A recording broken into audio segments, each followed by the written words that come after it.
Hello everyone, I am Dr. Deepak Divakar, Consultant General Surgery, JJ hospital Bahadurgarh. आज हम बात करेंगे गॉल ब्लैडर स्टोन, जिसे सामान्य भाषा में पित्त की थैली की पथरी कहते हैं। ये गॉल ब्लैडर स्टोन एक सामान्य बीमारी है। ज़्यादातर पेशेंट्स महिलाएं होती है, कुछ पुरुष भी होते हैं। कॉमन एज ऑफ प्रेजेंटेशन इनका 40 वर्ष है। ज़्यादातर फैटी पेशेंट्स होते हैं जो ये बीमारी लेके आते हैं। इस बीमारी के प्रमुख लक्षण हैं पेट के ऊपरी हिस्से में दर्द रहना, भूख ना लगना, खाना ना पचने की शिकायत रहना, कई बार गैस्ट्राइटिस होना और कई बार पीलिया से भी लेके भी पेशेंट्स यहाँ पे आते हैं। पेशेंट्स ज़्यादातर कंप्लेन करते हैं जो दर्द है वो पेट के ऊपरी हिस्से में है और पीछे वो कमर की तरफ जाता है। इसके इलाज जो आज के समय में सबसे सही है वो है दूरबीन द्वारा गॉल ब्लैडर को स्टोन समेत निकालना। पेशेंट्स के कॉमन क्वेश्चंस रहते हैं कि सर हमारे गॉल ब्लैडर के निकलने के बाद हमें पाचन की समस्या तो नहीं आएगी। मैं इस बात को क्लियर कर दूं कि इससे मरीजों को इस ऑपरेशन के बाद पाचन की क्षमता ठीक हो जाती है और दोबारा स्टोन ना बनने की समस्या भी नहीं रहती है। कुछ पेशेंट्स जो लेट के स्टेज में प्रेजेंट करते हैं उनको कई बार गहरा पीलिया और पैंक्रेटाइटिस की समस्या भी हो जाती है, फिर उनमें लंबे एडमिशन्स के प्रोसेस होते हैं। इसलिए मैं पेशेंट्स को ये बताना चाहता हूँ कि अगर गॉल स्टोन डायग्नोस हुआ है आपका अल्ट्रासाउंड में और कई बार आपको दर्द हो चुका है तो आप ज़रूर कांटेक्ट करें, क्योंकि इसका बहुत ही साधारण इलाज है। दूरबीन द्वारा एक बार गॉल ब्लैडर और स्टोन निकल जाए तो हम इस बीमारी को दोबारा फेस नहीं करते हैं।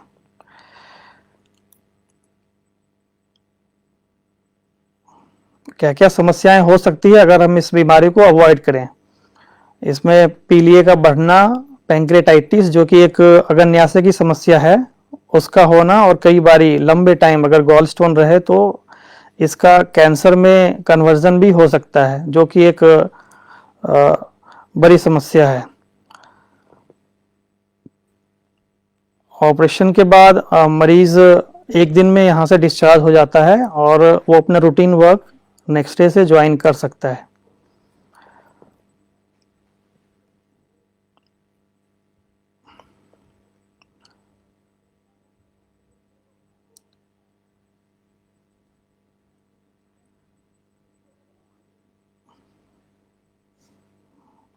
गॉल ब्लैडर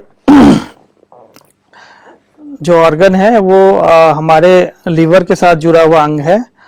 इसमें स्टोन बनने के कई सारे कारण होते हैं, जैसे बॉडी में कोलेस्ट्रॉल का ज़्यादा होना, बाइल सॉल्ट्स का कम होना। इनके अनुपात में अगर समस्या आए तो ये स्टोन फॉर्मेशन ज़्यादा होते हैं।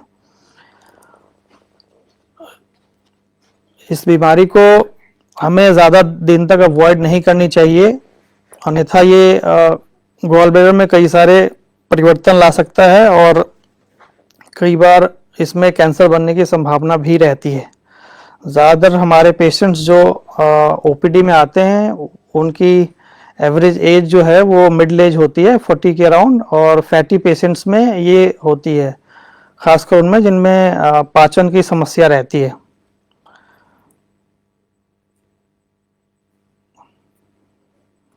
हमारे पेशेंट्स ज़्यादातर ये क्वेश्चन पूछते हैं कि सर आप हमारा स्टोन निकाल दें और गॉल ब्लैडर रहने दें। तो मैं आपको एक चीज़ क्लियर करूं कि अगर हम गॉल ब्लैडर को रहने दें और स्टोन निकालें तो ये एक सही सर्जरी नहीं है। इसमें दोनों ही चीज़ निकलनी ज़रूरी है, क्योंकि गॉल ब्लैडर में दोबारा स्टोन फिर बनते हैं और एक बार जब स्टोन बन जाए तो उस गॉल ब्लैडर की क्षमता खाना पचाने की नहीं रहती है या बाइल स्टोर करने की नहीं रहती है। तो इसका जो सबसे सही इलाज और अच्छा इलाज है वो दूरबीन विधि द्वारा ऑपरेशन है। दूरबीन विधि में हम एक छोटा होल करते हैं, इसमें कोई बड़ा चीरा नहीं लगता है, और उस होल के द्वारा हम गॉल ब्लैडर को स्टोन समेत निकाल देते हैं, जिससे कि पेशेंट एक दिन 24 आवर एडमिशन के बाद नेक्स्ट डे घर जाके अपना रूटीन वर्क स्टार्ट कर सकता है।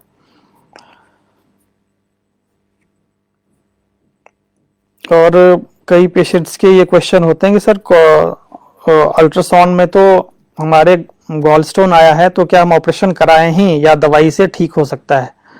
तो इसमें जो अभी प्रोटोकॉल है वो है कि अगर आपको 2 से 3 बार पेट में दर्द हो चुका है और आपके अल्ट्रासाउंड में स्टोन्स जो हैं और गॉल ब्लैडर जो है उसमें काफ़ी सारे चेंजेस आ गए हैं, तो मैं आपको ये सलाह दूंगा कि आप इसका जल्दी से जल्दी ऑपरेशन करा लें, क्योंकि आगे जो है इसमें समस्याएं पैंक्रेटाइटिस जैसी बढ़ जाती है, जो कि एक्सट्रीम कंडीशन है, उसमें लॉन्ग टर्म एडमिशन होता है। कुछ पेशेंट्स जॉन्डिस लेके प्रेजेंट करते हैं, गहरा पीलिया जिसको कहते हैं। इसमें हम पेशेंट को फिर एडमिट करके फर्दर इन्वेस्टिगेशन कराते हैं और देखते हैं कि स्टोन माइग्रेट होके मींस फिसल के कहीं आगे की नली में तो नहीं आ गई है। इसमें कई बार एमआरसी भी कराने की ज़रूरत पड़ती है, और अगर स्टोन माइग्रेट हो चुकी है तो फिर एक दूरबीन द्वारा मुंह के रास्ते से वो स्टोन को निकाला जाता है। बाद में फिर पेशेंट्स दूरबीन द्वारा पित्त की थैली का ऑपरेशन करा सकते हैं। तो हमारे जो पेशेंट्स हैं गॉल स्टोन्स के, उनसे मेरी यही सलाह है कि वो पेशेंट्स ओपीडी में आके एक बार जनरल सर्जन से ज़रूर मिलें और जितने तरह की समस्या है वो हमसे ओपीडी में डिस्कस करें।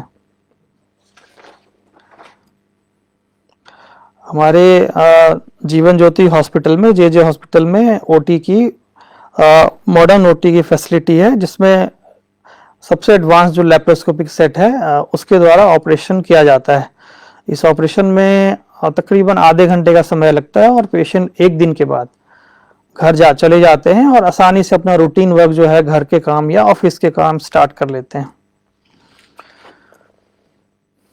ऑपरेशन के बाद मरीज को थोड़ा सा ध्यान रखना होता है कि फैटी चीज़ें जो हैं, चर्बीदार चीज़ें, वो कम सेवन करें, लेकिन 4-5 हफ्ते के बाद वो सारा खाना नॉर्मल जो घर का खाना है, डाइट है, वो स्टार्ट कर सकते हैं।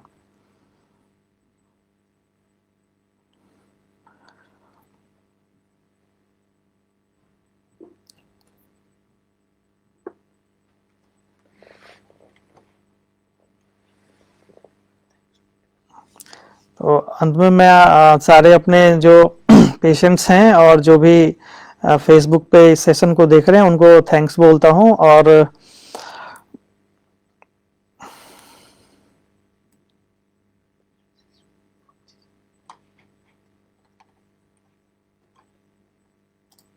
Thank you.